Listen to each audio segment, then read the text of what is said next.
Hi అండి. అందరికీ నమస్కారం. Welcome to my channel. ఈ వీడియోలో ఏపీ ఉద్యోగ సంఘాలతో సీఎం భేటీ, తీపి కబురు, 5 శుభవార్తల విడుదల. దీనికి సంబంధించిన పూర్తి వివరాలు ఈ వీడియోలో తెలుసుకుందాము.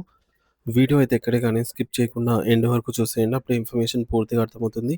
అలాగే ఈ వీడియో చూస్తున్న ప్రతి ఒక్కరు లైక్ చేయండి ఫ్రెండ్స్. ఈ వీడియోని తోటి ఉద్యోగ అపేక్షించిన మిత్రులతో అయితే షేర్ చేయండి. కొత్తగా మన ఛానల్ చూస్తున్నవారు ఇంకా ఎవరైనా సబ్స్క్రైబ్ చేసుకోకపోతే వెంటనే మన ఛానల్‌ని సబ్స్క్రైబ్ చేసుకోండి. సబ్స్క్రైబ్ చేసుకోవడం వల్ల నేను చేసే ప్రతి ఒక్క వీడియో మీ వరకు రీచ్ అవుతుంది. ఇక ఆలస్యం చేయకుండా వివరాల్లోకైతే వెళ్ళిపోదాము. ఫ్రెండ్స్, ఇక విషయానికొచ్చినట్లయితే ఆంధ్రప్రదేశ్ రాష్ట్రంలోని ప్రభుత్వ ఉద్యోగులు, ఉపాధ్యాయులు మరియు పెన్షనర్స్ అందరికీ ఇది నిజంగా ఒక గొప్ప శుభవార్త అనే చెప్పవచ్చు. ముఖ్యమంత్రి శ్రీ నారా చంద్రబాబు నాయుడు గారు ఈ నెల చివరిలో ఉద్యోగ సంఘాల ప్రతినిధులతో ఒక కీలకమైన భేటీని నిర్వహించబోతున్నారు. ఈ సమావేశం కేవలం సాధారణ చర్చలకే పరిమితం కాకుండా ఉద్యోగుల చిరకాల కోరికలను నెరవేర్చే దిశగా 5 అద్భుతమైన తీపి కబుర్లను ప్రకటించే అవకాశం ఉందని స్పష్టమవుతోంది. రాష్ట్ర ఆర్థిక పరిస్థితిని గాడిలో పెడుతూనే మరోవైపు ఉద్యోగుల సంక్షేమానికి పెద్దపీట వేయాలన్నది ప్రభుత్వ ప్రధాన ఉద్దేశం. ఈ క్రమంలోనే ఉద్యోగ భద్రత, వేతనాల పెంపు, పదోన్నతులు మరియు పెండింగ్‌లో ఉన్న ఇతర ఆర్థిక ప్రయోజనాలపై ప్రభుత్వం ఒక స్పష్టమైన రోడ్ మ్యాప్‌ను సిద్ధం చేస్తోంది. ముఖ్యమంత్రి గారి ఈ నిర్ణయం ద్వారా రాష్ట్ర వ్యాప్తంగా ఉన్న లక్షలాది మంది ఉద్యోగ కుటుంబాల్లో కొత్త వెలుగులైతే నిండనున్నాయి.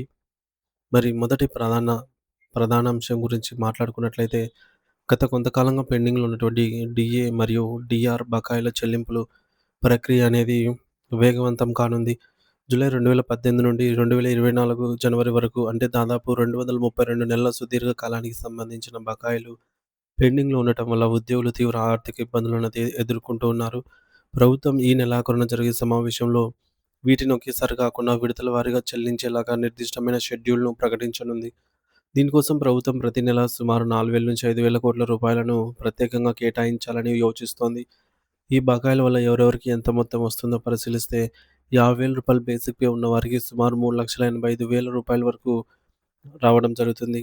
అలాగే 70,000 బేసిక్ పే ఉన్నవారికి సుమారుగా డీఏ అరియర్ అమౌంటే రూ. 5,40,000 వరకు అయితే ఉంది. ఇది ఉద్యోగుల పొదుపు మొత్తాలకు పెద్ద ఊరటనైతే ఇస్తుంది. మరి రెండవ అతి ముఖ్యమైన విషయం ఏమిటంటే 12వ పీఆర్సీ అమలు. ఏపీ ఉద్యోగులు, ఉపాధ్యాయులు మరియు పెన్షనర్లందరూ కూడా ఈ కొత్త వేతన సవరణ కమిషన్ కోసం ఎంతో ఆశగా ఎదురుచూస్తూ ఉన్నారు. ప్రభుత్వం ఇప్పటికే దీనిపై ప్రాథమిక కసరత్తు మొదలుపెట్టింది. ఈ 12వ పీఆర్సీ అమల్లోకి వస్తే ఉద్యోగుల బేసిక్ పే గణనీయంగా పెరుగుతుంది. దాంతో పాటుగా హెచ్ఆర్ఏ మరియు ఇతర అలవెన్స్‌లు కూడా కొత్త స్కేల్ ప్రకారంగా అయితే మారతాయి. దీనివల్ల పదవీ విరమణ చేసిన పెన్షనర్లకు కూడా ఎంతో మేలు జరుగుతుంది. ముఖ్యంగా 70 ఏళ్లు పైబడిన వృద్ధ పెన్షనర్లకు ఇచ్చే అడిషనల్ క్వాంటమ్ ఆఫ్ పెన్షన్‌ను తిరిగి పాత పద్ధతిలోనే పునరుద్ధరించే ఆలోచనలో అయితే ప్రభుత్వం ఉంది. ఇది వారి శేష జీవితానికి ఆర్థిక భరోసానైతే ఇస్తుంది. మూడవ అంశంగా ఐఆర్ అప్డేట్‌ను చెప్పుకోవచ్చు. సో, కూటమి ప్రభుత్వం తన ఎన్నికల మేనిఫెస్టోలో హామీ ఇచ్చిన విధంగా పీఆర్సీ నివేదిక వచ్చే వరకు ఉద్యోగులకు తక్షణ ఉపశమనంగా ఐఆర్ ప్రకటించబోతోంది. ఉద్యోగ సంఘాలు కనీసం 30% ఐఆర్ ఇవ్వాలని కోరుతున్నాయి. ఈ ఐఆర్ నేరుగా ఉద్యోగి యొక్క గ్రాస్ సాలరీలో చేరుతుంది. మరియు దీనిపై ఎటువంటి రికవరీలు లేదా డిడక్షన్‌లు ఉండవు కాబట్టి ప్రతి నెల చేతికి వచ్చే జీతం గణనీయంగా పెరుగుతుంది. ఉదాహరణకు రూ. 25,000 బేసిక్ పే ఉన్నవారికి ఐఆర్ ద్వారా మంచి ఆర్థిక వెసులుబాటు కలుగుతుంది. ఇది ఉద్యోగుల ప్రస్తుత జీవన వ్యయానికి అనుగుణంగా అదనపు ఆదాయాన్నైతే సమకూరుస్తుంది. ఇక నాలుగవ కీలక అంశం పెండింగ్ బిల్లుల చెల్లింపులు మరియు ఈహెచ్ఎస్ ఆరోగ్య కార్డుల సమస్య. ప్రభుత్వం గత ప్రభుత్వ హయాంలో నిలిచిపోయిన 11వ పీఆర్సీ బకాయిలు, రిటైర్మెంట్ బెనిఫిట్స్ మరియు మెడికల్ బిల్లులను త్వరగా క్లియర్ చేయాలని ప్రభుత్వం నిర్ణయించింది. ముఖ్యంగా ఉద్యోగులు దాచుకున్న ఈపీజీఎల్ఐ మరియు జీపీఎఫ్ నిధుల నుంచి ఇప్పటికే రూ. 7,000 విడుదల చేయడం ఒక సానుకూల పరిణామం. అలాగే హెల్త్ కార్డుల ద్వారా కార్పొరేట్ హాస్పిటల్స్‌లో నగదు రహిత చికిత్స అందేలాగా చర్యలు తీసుకోవాలని ముఖ్యమంత్రి గారు అధికారులను అయితే ఆదేశించారు. జిల్లా హెడ్ క్వార్టర్స్‌లో పనిచేసే వారికి 16% హెచ్ఆర్ఏ వర్తింపజేస్తూ ఉత్తర్వులు వచ్చే అవకాశం ఉంది. ఇది గృహ అవసరాల కోసం ఖర్చు చేసే వారికి ఎంతో సహాయపడుతుంది.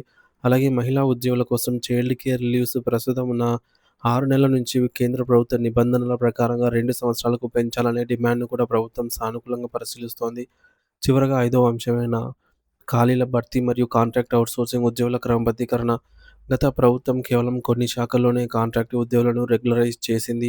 కానీ విద్యాశాఖ వంటి ఇతర విభాగాల్లో వేలాది మంది ఇంకా ఎదురు చూస్తూ ఉన్నారన్నమాట రెగ్యులరైజేషన్ కోసం. వీరిని 2023 యాక్ట్ 30 నిబంధనల ప్రకారంగా క్రమబద్ధీకరించే ప్రక్రియను ప్రభుత్వం ఈ వేగవంతం చేయనుంది. అదేవిధంగా సుమారు 1,00,000 మందికి పైగా ఉన్న ఔట్‌సోర్సింగ్ ఉద్యోగులకు సమాన పనికి సమాన వేతనం సూత్రాన్ని అమలు చేస్తూ వారికి ఉద్యోగ భద్రత కల్పించాలని ప్రభుత్వం యోచిస్తోంది. ఆప్కాస్ ద్వారా కాకుండా నేరుగా కాంట్రాక్టర్ల వద్ద పనిచేస్తూ మోసపోతున్న చిరు ఉద్యోగులకు కూడా ప్రభుత్వ సంక్షేమ పథకాలు వర్తించేలాగా చర్యలు తీసుకోబోతున్నారు. ఈ నిర్ణయాలన్నీ అమల్లోకొస్తే ఆంధ్రప్రదేశ్ రాష్ట్రంలో ఉద్యోగ వ్యవస్థ మొత్తం బలోపేతం అవ్వటమే కాకుండా ఉద్యోగులలో పని పట్ల ఉత్సాహం మరియు ప్రభుత్వం పట్ల నమ్మకం రెట్టింపు అవుతాయనటంలో ఎటువంటి సందేహం లేదు. సో, ప్రభుత్వం రీసెంట్‌గానే మనకు 7,000,00,00,000 నిధులనైతే విడుదల చేసిన సంగతి మనందరికీ తెలిసిందే. సో, ఈ నిధులలో ముఖ్యంగా ఈ పీజీఎల్ఐ, పీఎఫ్, గ్రాట్యుటీ, జీఐఎస్ వంటి అలాగే ఈఎల్స్ సంబంధించిన అమౌంట్స్ అయితే ఉన్నాయన్నమాట. అయినప్పటికీ ఉద్యోగులకు అత్యధిక భాగంలో సింహభాగంలో రావాల్సిన డీఏ అరియర్స్, అలాగే పీఆర్సీ అరియర్స్ పెండింగ్‌లోనే ఉన్నాయి. సో, వాటిని కూడా త్వరితగతిన చెల్లించాలని కోరుతున్నారు. వీటితో పాటుగా మనకు 4 డీఏలయితే రావాల్సి ఉంది. జూలై 2024, జనవరి 2024, జనవరి 2025, జూలై 2025, జనవరి 2026. సో, ఈ 4 4 డీఏలకు సంబంధించి కూడా ప్రభుత్వం ఉత్తర్వులు జారీ చేయాల్సిన అవసరం ఎంతైనా ఉంది. అలాగే 12 పీఆర్సీ కమిషన్ నియామకం, ఐఆర్ ప్రకటన వీటిపైన సానుకూల నిర్ణయం అయితే త్వరలో తీసుకోనున్నట్టుగా ప్రభుత్వం నుంచి అధికారికంగా అయితే సమాచారం అందుతోంది.